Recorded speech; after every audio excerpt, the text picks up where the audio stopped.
आऊज़ बिल्लाहि मिनश शैतानिर रजीम। बिस्मिल्लाहिर्रहमानिर्रहीम। तमाम सुननी और देखने वालों को सलाम अलैकुम।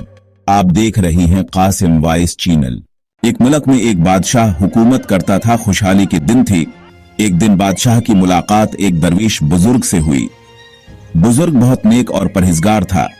बादशाह ने उनसे फरमाइश की कि मुझे कोई ऐसी चीज, तावीज, वजीफा वगैरह लिख दें जो इंतहाई मुश्किल वक्त में मेरे काम आई। बुजुर्ग ने एक कागज की टुकड़ी पर कुछ लिख कर दिया और कहा कि इस कागज को इस वक्त खोलना जब तुम समझो कि बस अब उसके आगे तुम कुछ नहीं कर सकते। कुदरत का करना ऐसा हुआ कि इस मुल्क पर हमला हो गया और दुश्मन की फौज ने बादशाह की फौज को उलट पलट कर रख दिया।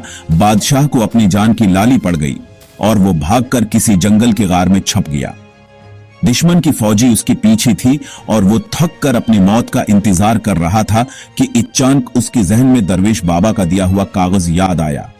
उसने अपनी जैबी टोली खुशकिस्मती से उसके पास ही था। सिपाहियों की जूतों की आहट उसके करीब आती सुनाई दे रही थी। अब इसके पास कागज को खोलने के सिवा कोई चारा नहीं था। जब इसने वो कागज खोला तो इस पर लिखा हुआ था, ये वक्त भी गुजर जाएगा। बादशाह को बहुत गुस्सा आया कि बुजुर्ग ने मेरे साथ ये क्या खेल खेला है। कोई इस्म एज़म होता जब कोई सुलेमानी वर्द, लेकिन अफसोस वो कुछ नहीं कर सकता था। उसने तहरीर को कई बार पढ़ा लेकिन उसकी समझ में कुछ नहीं आ रहा था कि दरवेश ने ये क्यों लिखा है।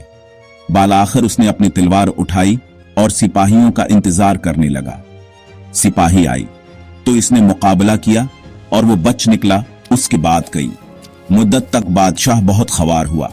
काफी साल वो इस मुसीबत को झेलता रहा।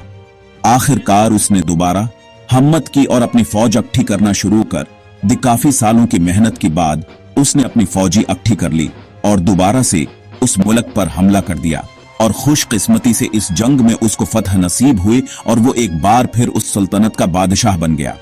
उसने अपना मुल्क वापस ले लिया और फिर से अपनी तख्त पर जलवा नशीन हुआ। उसकी बहादुरी की कस्सी दूर दूर तक मशहूर हो गई और राया में उसका खूब तज़किरा हुआ। उसके दरबार में और दरबार से बाहर भी लोग सिर्फ बहादुर बादशाह को देखने के लिए आने लगी।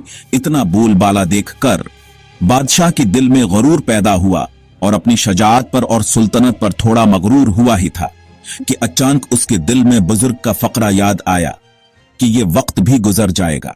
मेरे मोहतरम अजीजों, मेरे भाइयों और मेरे दोस्तों, वक्त जैसा भी हो गुजर जाता है। हमें चाहिए कि मुश्किल वक्त में सब्र का दामन अपनी हाथ से न छोड़ें और अपने अच्छे वक्त में अपने आप को तकबर से बचाएं। क्योंकि वक्त जैसा भी हो, अच्छा हो या बरा हो, गुजर जाता है। क्योंकि वक्त एक सा नहीं रहता, वक्त में गुजरना है और वक्त गुजर जाता है। उम्मीद करता हूं आप लोगों को ये वीडियो पसंद आई होगी। मजीद ऐसे वीडियोस देखने के लिए हमारे चैनल को सब्सक्राइब करें और दिन की ताजा तरीन अपडेट्स के लिए चैनल पर मौजूद घंटी की बटन को दबा दें ताकि हमारी वीडियो सबसे पहले आप तक पहुंचे। अपनी दुआओं में याद रखिएगा। जिंदगी रही तो अगली बार एक और खूबसूरत वीडियो लेकर आपकी खिदमत में हाजिर होऊंगा। तब तक के लिए खुदा हाफिज। अल्लाह पाक आप सबका हाफिज व नगबान वसलाम।